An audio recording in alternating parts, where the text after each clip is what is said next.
Hey guys, welcome back to my channel. In this video, we will discuss a very important communicable disease, that is tuberculosis. Tuberculosis is also known as white plague, or we also call it barometer of the social welfare in the India.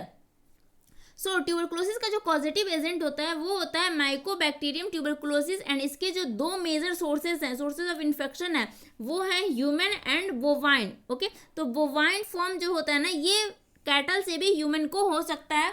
इसकी जो period of communicability होती है tuberculosis की, ये होता है as long as not treated, means जब तक ट्यूबरकुलोसिस के किसी एक डिजीज का ट्रीटमेंट आप स्टार्ट नहीं करते हो तब तक वो कम्युनिटी में स्प्रेड करता रहेगा. टीवी जो भी लोग ससेप्टेबल हैं उनको, जिनका जो इम्यूनिटी स्ट्रांग नहीं है, उनको ये ट्रांसमिट कर सकता है टीवी.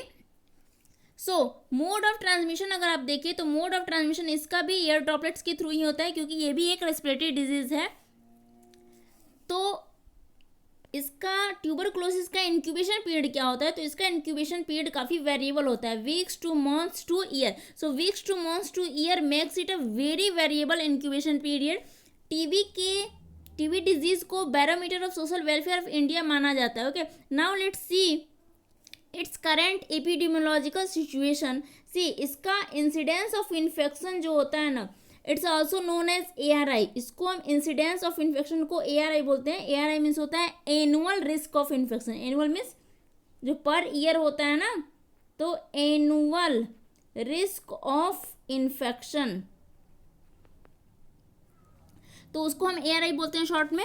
तो ये जो होता है ना, इसका ARI ये होता है 1 to 2% के बीच में, 1.5% के अप्रॉक्स होता है. सी इसके डायग्नोसिस के लिए हम मॉन्टुक टेस्ट या फिर ट्यूबरकुलिन जो टेस्ट होता है ना वो करते हैं. तो जिन पीपल में इन्फेक्शन नहीं है वो इस साल अगर निगेटिव होंगे, ठीक है ना, बट जिसे नेक्स्ट ईयर अगर ट्यूबरकुलोसिस हो जाएगा तो उसमें क्या होगा, मॉन्टुक टेस्ट जो होगा वो पॉजिटिव हो जाएगा. तो अभी वो निगेटिव है, अगर इस साल अगर नेक्स्ट ईयर उसको इन्फेक्टेड हो जाता है, उसको ट्यूबरकुलोसिस हो जाती है, तो उसकी मॉन्टुक टेस्ट क्या हो जाएगी, फिर से पॉजिटिव हो जाएगी. अब यानी कि मॉन्टुक टेस्ट निगेटिव से मॉन्टुक टेस्ट पॉजिटिव में कन्वर्ट हो गए, तो इसको हम ट्यूबरकुलिन कन्वर्जन इंडेक्स बोलते हैं. ओके, तो ट्यूबरकुलिन कन्वर्जन इंडेक्स में क्या होता है कि जो निगेटिव पर्सन है ना वो पॉजिटिव हो जाता है आने वाले टाइम में, तो उसी को हम इंडेक्स ट्यूबरकुलिन कन्वर्जन इंडेक्स से इंडिकेट करते हैं. तो एनुअल रिस्क ऑफ इन्फेक्शन या इंसिडेंस ऑफ इन्फेक्शन, तो उसको हम मेजर करते हैं ट्यूबरकुलिन या मॉन्टुक कन्वर्जन जो इंडेक्स होता है ना उसके थ्रू. तो इंडिया की जो स्पेसिफिक एपिडेमियोलॉजी टीवी की देखें तो which is the country with highest burden of TV in the world. तो कौन सी कंट्री है जिसमें टीवी की हाईएस्ट बर्डन है पूरी दुनिया में, so that is India. Okay, तो इंडिया में टीवी की बहुत ही हाईएस्ट बर्डन है. तो ARI जो है एनुअल रिस्क ऑफ इन्फेक्शन, ये यहाँ पे है 1.5%, यानी कि every year 1.5% people of India को टीवी इन्फेक्शन लग जाती है. ओके, एंड ये पता चलता है आपको ट्यूबरकुलिन कन्वर्जन इंडेक्स या फिर मॉन्टुक टेस्ट बोल सकते हो आप, मॉन्टुक कन्वर्जन इंडेक्स से आपको ये पता चलता है. ओके, ये रफली जो 1.5% मैंने बोला ARI, वो है आपको रफली 1 to 2% के बीच में लाई करता है. जो अब देखो तो यहाँ पे 1.5% दिया हुआ है, यानी कि अगर सपोज इस ईयर जितने भी मॉन्टुक निगेटिव हैं, नेक्स्ट ईयर अगर सपोज इस साल 100 लोग जो निगेटिव है मॉन्टुक, तो नेक्स्ट ईयर उनमें से कितने जो हैं, कितने मॉन्टुक पॉजिटिव हो जाएंगे, 1.5%, मीन्स 1 से 2 लोग अप्रॉक्स वो पॉजिटिव हो जाएंगे. तो इन्फेक्टेड विथ ट्यूबरकुलोसिस इफ़ हम देखें तो वो ओवरऑल कितने परसेंट जो इंडिया में इन्फेक्टेड है ट्यूबरकुलोसिस है, वो है आपको 40%. एंड ये ट्यूबरकुलिन इंडेक्स या मॉन्टुक टेस्ट के थ्रू पता चलेगा. इसके अलावा RNTCP जो प्रोग्राम है, इससे पता चलता है कि एवरी डे 5000 पीपल को इंडिया में टीवी डायग्नोज होता है. Okay, and sputum smear per year 0.8 million का पॉजिटिव होता है per year. Okay, so remember developing जो कंट्री है इंडिया, इसमें जो टीवी है ये पर डे 5000 पीपल को अफेक्ट करते हैं, मतलब डायग्नोज हो जाता है. एंड जो स्पुटम स्मीयर पॉजिटिव आता है वो पर ईयर है। ओके, याद रखना है आपको, यहाँ पे मैंने डे बोला, यहाँ पे पर ईयर, तो पर ईयर स्पुटम जो स्मीयर का जो स्पुटम स्मीयर जो पॉजिटिव आता है वो 0.8 मिलियन पर्सन को पॉजिटिव होता है। एंड एवरी ईयर डेथ अगर आप देखो तो डेथ ये होती है 0.37 मिलियन। इंडिया में एक केस जो इफ टीबी का ट्रीटमेंट नहीं ले रहा है वो कितने पर्सन को अफेक्ट कर सकता है? तो एक ऐसा case of the TB infected होता है जो अगर वो ट्रीटमेंट नहीं ले रहा है तो वो 10 to 15% पर ईयर, एक साल में 10 से 15 लोगों को अफेक्ट कर सकता है। Okay, see incidence of infection ARI जो इंडिया में वो 1.5% के अप्रॉक्स है। एंड प्रीवलेंस जो होता है ना, इंसिडेंस तो आपको पता है 1.5 बोल सकते हो, एवरेज में 1 to 2% बोल सकते हो। एंड जो प्रीवलेंस ऑफ इन्फेक्शन है वो आपको 40% है। इफ़ किसी को डिजीज़ हो गई, ट्यूबरकुलोसिस हो गई, तो उसका इंसिडेंस या प्रीवलेंस का जो पता है वो किससे चलता है? स्पुटम स्मीयर एग्जामिनेशन से हम पता करते हैं। ओके, तो incidence and prevalence of disease measured by the sputum smear examination. See multi drug resistant tuberculosis ये इंडिया के टोटल केसेस का रफली 2.2% है। एंड मोस्ट कॉमन जो एज ग्रुप अफेक्टेड होता है इकोनॉमिकली, वो एज ग्रुप जो है ना वो होता है आपको 25 to 34 ईयर के एज ग्रुप के लोग ज़्यादा अफेक्टेड होते हैं ट्यूबरकुलोसिस से। ट्यूबरकुलोसिस का इम्यूनिटी स्टेटस देखें, इम्यूनिटी स्टेटस टेस्ट, तो ये होता है मॉन्टुक टेस्ट ही होता है। ओके, इसे हम कॉमन लैंग्वेज में ट्यूबरकुलिन टेस्ट भी कहते हैं, मॉन्टुक टेस्ट को। So what is the antigen used in the Mantoux test in India? तो इंडिया में मॉन्टुक टेस्ट करने के लिए हम कौन सी एंटीजन यूज करते हैं? It's PPD, purified protein derivative. ये कौन सा है? PPD। एंड ये जो प्यूरिफाइड प्रोटीन डेरिवेटिव है ना, इसकी स्ट्रेंथ हम यूज करते हैं 50,000 ट्यूबरकुलिन यूनिट्स पर मिलीग्राम। एंड इसका 1 tuberculin unit in 0.1 ml intradermally flexor aspect of the forearm पर देते हैं। कितना देते हैं? इसका जो 1 ट्यूबरकुलिन यूनिट जो होता है ना वो 0.1 ml, उसकी जो 1 ट्यूबरकुलिन यूनिट की 0.1 ml ही हम देते हैं, intradermally flexor aspect of the forearm पर देते हैं। सो इसकी जो स्ट्रेन होती है वो क्या होती है? आपको पता होना चाहिए कि ये मॉन्टुक टेस्ट में यूज़ होने वाले प्यूरिफाइड प्रोटीन डेरिवेटिव की मैं बात कर रही हूँ कि इसकी स्ट्रेन क्या होती है, मैं वैक्सीन की बात नहीं कर रही हूँ। सो PPD का जो स्ट्रेन होता है प्यूरिफाइड प्रोटीन डेरिवेटिव का वो होता है PPD RT23 with twin 80 detergent. Okay, and इस मॉन्टुक टेस्ट की रीडिंग हम 72 आवर्स के बाद लेते हैं। उसमें हम horizontal maximum diameter of the जो इन ड्यूरेशन होता है ना वो मेज़र करते हैं। जो हॉरिजॉन्टली मैक्सिमम जो डायमीटर होता है इन ड्यूरेशन का उसको हम मेज़र करते हैं। इफ़ ये हॉरिजॉन्टल डायमीटर जो मैक्सिमम डायमीटर आता है अगर ये मोर देन 9 mm आ जाए, 9 mm से ज़्यादा आ जाए इन ड्यूरेशन, तो इसकी इंटरप्रिटेशन करते हैं कि मॉन्टुक टेस्ट जो है वो क्या है? पॉजिटिव है, मीन्स इन्फेक्शन प्रेजेंट है। इफ़ ये लेस देन 6 mm आता है, अगर ये 6 mm से कम आता है देन हम इसकी इंटरप्रिटेशन करते हैं कि ये निगेटिव मॉन्टुक टेस्ट है, मीन्स अभी तक इन्फेक्शन नहीं हुआ है। एंड इफ़ ये इन ड्यूरेशन जो है ये हॉरिजॉन्टली 6 to 9 mm के बीच में आ जाए तो इट्स ए डाउटफुल टेस्ट। तो मॉन्टुक टेस्ट पॉजिटिव सोज इन्फेक्शन, पॉजिटिव मीन्स इन्फेक्शन है। तो इसकी एक डिसएडवांटेज है कि it can't differentiate between the whether it is a past और करंट इन्फेक्शन, मीन्स ये काफ़ी पहले से इन्फेक्शन है या फिर करंट टाइम में इन्फेक्शन हुआ है, ये डिफ्रेंशिएट नहीं करता है। बस सिर्फ आपको इस मॉन्टुक टेस्ट से इतना ही पता चलता है कि इस पर्सन को मतलब ये पर्सन अफेक्टेड हो चुका है। ओके, सो इफ़ ये निगेटिव आता है मीन्स वो बच्चा या आदमी अभी तक इन्फेक्टेड नहीं हुआ, never infected. So negative test implies that child और adult has never been infected till now. If वो डाउटफुल है मीन्स 6 to 9 mm के बीच में ड्यूरेशन है तो कुछ टाइम के बाद दोबारा से फिर से मॉन्टुक टेस्ट कराना चाहिए।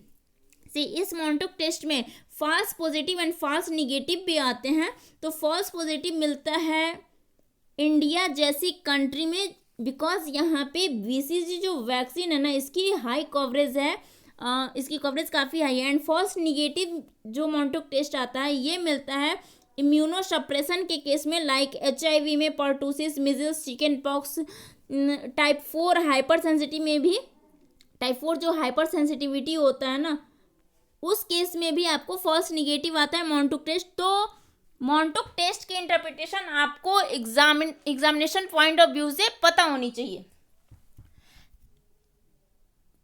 Now see the important vaccine जो ट्यूबरकुलोसिस के लिए है वो है आपको BCG. So you have to remember कि बीसीजी ट्यूबरकुलोसिस के लिए प्रोटेक्शन 0 होती है। बीसीजी की जो प्रोटेक्शन है ये ट्यूबरकुलोसिस के लिए 0 होती है। इसकी एक्चुअल में प्रोटेक्शन होती है severe forms of the TV के लिए। टीवी के जो सीवियर फॉर्म्स होते हैं ना, like meningeal TV, spinal TV, उसके लिए प्रोटेक्शन देता है बीसीजी। ओके, सो क्योंकि ट्यूबरकुलोसिस जो पल्मोनरी ट्यूबरकुलोसिस होता है ना, उसके लिए अभी तक कोई वैक्सीन नहीं बनी है। सो ये चीज़ आपको याद रखना है। सी इस बीसीजी वैक्सीन की डोज जो हम देते हैं वो डोज होता है 0.1 ml for all age group. सभी एज ग्रुप को हम 0.1 ml देते हैं। And it's a lyophilized freeze dried vaccine. ये लायोफिलाइज्ड वैक्सीन है, फ्रीज ड्राइड वैक्सीन है, जिसे हम नॉर्मल सलाइन से रिकन्स्टिट्यूट करते हैं, डाइल्यूएंट बना के देते हैं। नॉर्मल सलाइन से मिक्स करने के बाद इसे 0.1 ml देते हैं intradermal, just above the insertion of the left deltoid. जो लेफ्ट साइड का डेल्टॉइड होता है ना, तो उसके इंसर्शन के जस्ट ऊपर देते हैं। इसकी प्रोटेक्शन, जो प्रोटेक्टिव इफिकेसी है वो होता है 0 to 80। अब बताओ, आप मैं 0 to 80% क्यों बोल रही हूँ? यार 0% is for the pulmonary tuberculosis, क्योंकि पल्मोनरी ट्यूबरकुलोसिस के अगेंस्ट में ये 0% आपको प्रोटेक्शन देता है, क्योंकि पल्मोनरी ट्यूबरकुलोसिस के लिए बनी ही नहीं है। एंड 80%, इसमें जो 80% है, तो 80% it is efficacious for the severe forms of the tuberculosis. Okay, like spinal TB and जो मेनिंजियल टीवी है उसके अगेंस्ट में ये 80% प्रोटेक्शन देता है। सो इसकी प्रोटेक्शन होती है अप टू 20 ईयर्स तक। 20 ईयर्स ऑफ एज तक ये क्या करता है? प्रोटेक्शन देता है। एंड इसमें जो स्ट्रेन हम यूज़ करते हैं वो होता है डेनिस 1331 स्ट्रेन होता है। एंड इस डेनिस 1331 स्ट्रेन से 2 टाइप से आपसे क्वेश्चन पूछे जाते हैं। फर्स्ट, ये स्ट्रेन कहाँ से मिलता है? तो ये स्ट्रेन हमें मिलता है माइकोबैक्टीरियम बोविस से, एम बोविस से मिलता है। एंड इसको बनाने में कितना टाइम लगता है, ये भी आपसे क्वेश्चन पूछा जाता है। तो इसको बनाने में हमें 239 सीरियल सबकल्चर्स करने पड़ते हैं। एंड इसको करने में आपको 13 ईयर्स का टाइम लग जाता है। Okay, see national reference laboratory for the tuberculosis, इसमें 3 इंपॉर्टेंट रेफरेंस लैब हैं। First is the NTI. First जो लैब है वो है एनटीआई, नेशनल टीवी इंस्टीट्यूट। तो क्वेश्चन आया था एग्जाम में कि नेशनल ट्यूबरकुलोसिस इंस्टीट्यूट जो है इज लोकेटेड, कहाँ लोकेटेड है? तो ये आपको बेंगलोर में लोकेटेड है। एंड सेकेंड है TRC. TRC means TB research centre, ये लोकेटेड है चेन्नई में। And NITRD means national institute for the TB and respiratory diseases, तो ये है आपको इंडिया की कैपिटल न्यू दिल्ली में। ओके, इफ आप को इन्फेक्शन को देखो तो tuberculosis is the most common opportunistic infection of the HIV। Okay, so most common opportunistic infection of the HIV in India is the TV. तो टीवी HIV में approx 40% का को इन्फेक्शन रेट इंडिया में है। Diabetes mellitus is an independent risk factor of the TV, यानी कि diabetes भी TV के लिए एक रिस्क फैक्टर में पाया गया है। टीवी की ट्रीटमेंट हम डिटेल में नेशनल हेल्थ प्रोग्राम में डिस्कस करेंगे। RNTCP जो revised national TB control programme है ना, उसमें हम डिस्कस करेंगे टीवी की ट्रीटमेंट डिटेल में। बट अभी उस प्रोग्राम से 2 इम्पॉर्टेंट डेफिनेशन देखते हैं जो कि एग्जाम में टीवी डिजीज से पूछी जाती है। एंड वो है आपको MDR-TB एंड XDR-TB। सी तो ये क्या होता है? तो multiple resistance tuberculosis, multiple drug resistant tuberculosis. Okay, तो ये जो होता है ना, इसका मतलब ये नहीं है कि रेसिस्टेंस टू मल्टीपल ड्रग से रेसिस्टेंस नहीं होता है इसमें। MDR-TB मीन्स होता है resistance to most important drug of the TB. जो टीवी के 2 मोस्ट इंपॉर्टेंट ड्रग हैं उनके अगेंस्ट में रेसिस्टेंस होता है, जो कि है आपको आइसोनियाजिड एंड रिफाम्पिसिन। तो इस पेशेंट को आइसोनियाजिड एंड रिफाम्पिसिन, जो ये टीवी के मोस्ट इंपॉर्टेंट ड्रग है, इनके अगेंस्ट में रेसिस्टेंस होता है। ओके, इनके लिए ये रेसिस्टेंस होता है। तो इफ दोनों मोस्ट इंपॉर्टेंट ड्रग के लिए एक साथ रेसिस्टेंस हो जाए एक ही आदमी के बॉडी में एक ही टाइम में, तो इसे हम कहते हैं multi drug resistance. Okay, means MDR TV कहते हैं। एंड XDR टीवी ये ज़्यादा सीवियर फॉर्म है, इसमें 3 डिफरेंट टाइप की रेसिस्टेंस इंक्लूड की जाती है।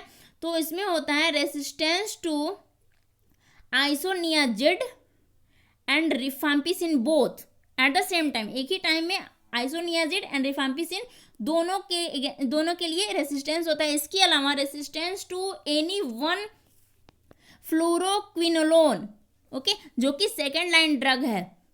तो इसमें आते हैं आपको सिप्रोफ्लॉक्सासिन, ओफ्लॉक्सासिन, फ्लोरोक्विनोलोन में सिप्रोफ्लॉक्सासिन, ओफ्लॉक्सासिन एंड सेप्रोफ्लॉक्सासिन आते हैं। एंड जो थर्ड रेसिस्टेंस होती है, ये कोई भी एक जो सेकंड लाइन इंजेक्टेबल ड्रग है ना उसके अगेंस्ट में होती है। तो 3 सेकंड लाइन इंजेक्टेबल ड्रग होते हैं। टोटल जो सेकंड लाइन इंजेक्टेबल ड्रग हैं वो 3 टाइप के होते हैं टीवी में, that is kanamycin, amikacin and capreomycin. तो इनमें से किसी भी सिंगल, इस तीनों में से किसी भी अगर सिंगल कोई एक के अगेंस्ट में अगर रेसिस्टेंस होती है तो वो XDR टीवी में आ जाएगा। Okay, now see anti tuberculosis day is 24 मार्च। तो एंटी ट्यूबरक्लोसिस डे कब है? 24 मार्च को होता है। End TV bacillus was discovered by, TV bacillus को किसने डिस्कवर किया है? तो वो है रॉबर्ट कोच। सो हम टीवी को कोच फेनोमेना भी कहते हैं। ओके, एक पॉपुलर टॉपिक है एंड टीवी स्ट्रेटजी। तो इस स्ट्रेटजी का विजन है to have TB free world by the year 2035। Okay, तो इस टीवी फ्री वर्ल्ड को अचीव करने के लिए 2035 तक एंड टीवी स्ट्रेटजी के अंदर ये 3 जो चीज़ें हैं वो टारगेट की गई हैं। एंड इसमें जो first is the reduction of TB incidence rate by 90%। Okay, more than 90% by the year 2035। इसी तरह से reduction of death due to TB is up to more than 95%। Okay, तो ये बाय द ईयर, यहाँ पे छूट गया है, बाय द ईयर 2035। तो 2035 तक ये आपका टारगेट है। And third is TB affected families facing catastrophic cost, उसको 0 बना। टीवी अफेक्टेड फैमिलीज जो है, जो फेसिंग कैटेस्ट्रॉपिक कॉस्ट जो होता है, जो उनके ऊपर जो बर्डन बना हुआ है ना ट्रीटमेंट का, उसको 0 बनाना। ओके, तो ये तीनों जो 3 चीज़ें टारगेट की गई हैं वो हैं end TB strategy. Okay, so these are all important respiratory diseases जो मैंने पिछले वीडियो में बताया। जो कम्युनिकेबल डिजीजेज हैं, कॉमन कम्युनिकेबल रेस्पिरेटरी डिजीजेज हैं, उनके बारे में मैंने पूरा डिटेल अब तक दे दिया है, जो भी आपके MCQ पॉइंट ऑफ व्यू से इंपॉर्टेंट है। So in the next video we will discuss common diarrhoeal diseases in detail. So if you have not subscribed my channel yet, then kindly do subscribe it and click on the bell icon so that notification of my upcoming video reaches you. Okay, thank you.